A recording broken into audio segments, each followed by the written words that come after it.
The best revenge in this world is no revenge. And that's coming from somebody who's extremely vindictive, extremely petty, and has a lot of anguish towards people that have hurt him throughout his whole life, and always wanted to get one back. Always had the idea that, well, you know what, you score one goal, I'll score two.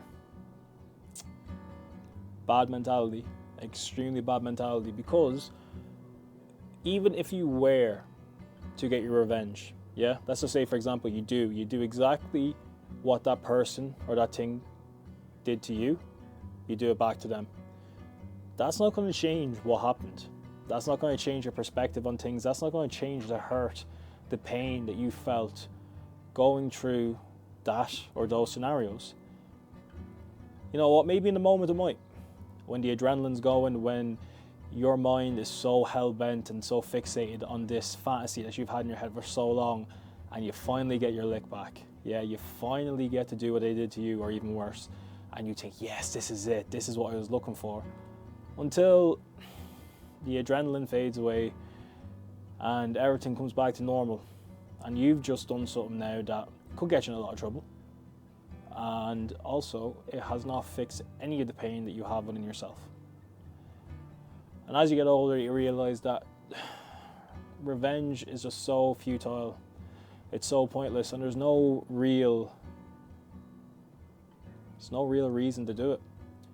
The best revenge is you healing, is you getting better, and then it's you going off and doing the things that you're going to do anyway.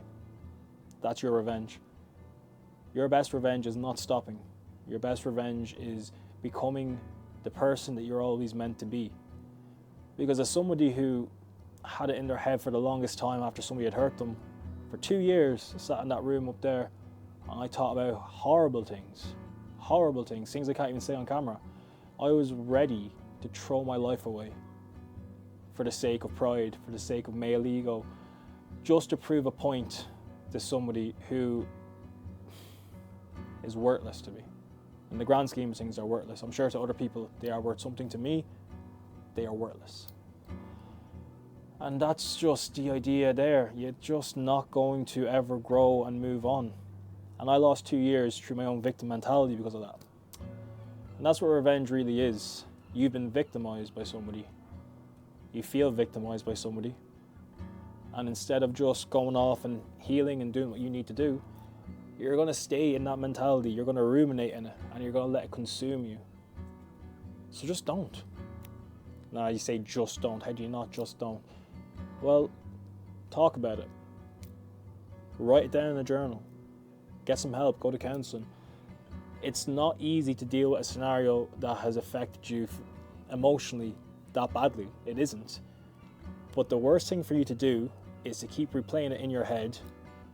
First of all, doing that. Second of all, thinking about how I'm going to be able to do this back to this person, or what I'm going to do to this person. It's a bad way to live. It's a terrible way to live. And I just hope that you can move on from it. That you find it within your heart to forgive and accept what happened. Because when I always come back to it, like, life is beautiful, and you need these experiences, you need these bad moments, you need these twisted thoughts to make you realize that how futile everything truly is, and how pointless it is to just be tick and angry over such minor petty, a lot of the time minor petty bullshit. It's not worth it. It really isn't. And the only way you can get to that point is by you just accepting it, being accountable to it, and then taking action upon it. So, accepting it.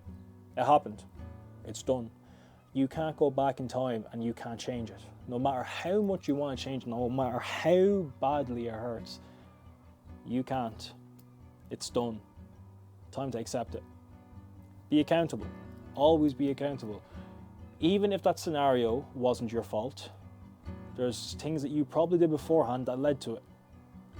Again, I'm not saying it's your fault, I'm not blaming you, but you need to be able to find a lesson within it. So what's the lesson? And my lesson was, I shouldn't poke the bear. I'm still proud of what I did. I'm still proud of how I did it. I still stood on my morals, but you know, when you rise to somebody else's egotistical level, you gotta be willing to pay the consequences of doing that. I wasn't willing to, and yeah, what happened happened. 3, action. Make a plan to get out of that mentality. Start living your life again. Start doing what you were going to do before that happened to you, and live your life as if it never did. Life is short. Way too short to be caring about stupid shit. And there might come a day when you're in your rocking chair, when you get to that elderly age and you can't do the things that you once did, and you'll rock back and forth and you'll laugh. You will laugh at these scenarios, and you might even share a laugh with the person that did them upon you, because you'll realise in the grand scheme of things that it was completely pointless and it wasn't even that big a deal. So yeah, just leave it be, accept it, be accountable, take action, move on. Appreciate you guys. I'll catch you in the next one.